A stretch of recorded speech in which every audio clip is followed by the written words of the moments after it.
हम लोग साधु संत जो भी बिहार धार्मिक न्यास बोर्ड और विधि विभाग का जो भी फैसला आया है, साधु संतों के कल्याण के लिए, कोई भी मठ मंदिर को बचाने के लिए, उसकी संपत्ति को सुरक्षित करने के लिए कोई कानून ला रहे हो तो इसमें साधु संतों का भी ख्याल रखना चाहिए। मठों और मंदिर बचाओ अभियान समिति की ओर से राज्य सरकार के विधि विभाग और धार्मिक न्यास परिषद के फैसले के विरोध में बैठक की गई।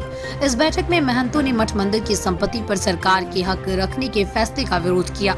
इस अवसर पर महावीर मठ शेखपुरा के महंत महेंद्र दास ने कहा कि सरकार को अपने फैसले पर पुनर्विचार करने की जरूरत है और इतने सालों में जो महंतों ने मठों और मंदिरों की देखभाल कर रहे हैं, ऐसे में महंतों को मठों और मंदिरों के स्वामित्व से वंचित नहीं किया जाए। सरकार जो वैध रूप से मठों पर कब्जा कर रहे हैं उन पर कार्रवाई करे। हम लोग साधु संत जो भी बिहार धार्मिक न्यास बोर्ड और विधि विभाग का जो भी फैसला आया है उसकी एक समीक्षा की जाए। आप साधु संतों के कल्याण के लिए, कोई भी मठ मंदिर को बचाने के लिए, उसकी संपत्ति को सुरक्षित करने के लिए कोई कानून ला रहे हो तो इसमें साधु संतों का भी ख्याल रखना चाहिए। उनके भी कुछ मांग है जो ध्यान देने की बातें। जैसे एक दो बात आपके समक्ष में ध्यान आपके माध्यम से मैं ध्यान दिलाना चाहता हूँ सरकार को।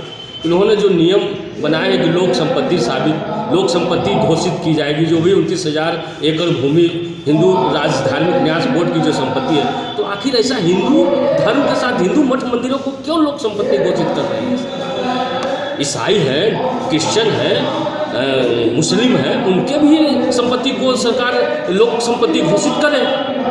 केवल हिंदू धर्म को टारगेट करके हिंदू धर्म के जो भी पौराणिक पारंपरिक धार्मिक संस्थान हैं, उनकी परंपराओं को नष्ट करने का कार्य धार्मिक न्यास परिषद के द्वारा किया जा रहा है।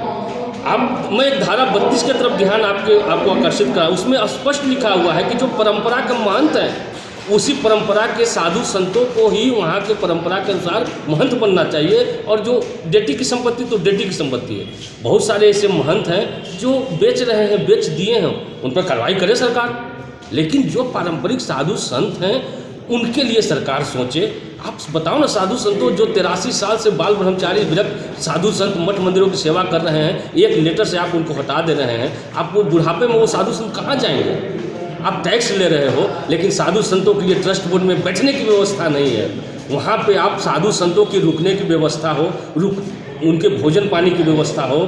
साधु संत बिहार के कई प्रांत जिलों से यहाँ धार्मिक न्यास बोर्ड में आते हैं, लेकिन उनकी वहाँ कोई व्यवस्था नहीं है। आपके माध्यम से सरकार को मैं ये ध्यान दिलाना चाहता हूँ कि हम लोग आज यहाँ इसलिए जुटे हैं कि उसकी एक समीक्षा की जाए। 1950 से लेकर के 2021 तक के बिहार धार्मिक न्यास परिषद और विधि विभाग के द्वारा जो भी कानून मठ मंदिर के संबंधित लाए गए हैं, उसकी एक समीक्षा हो।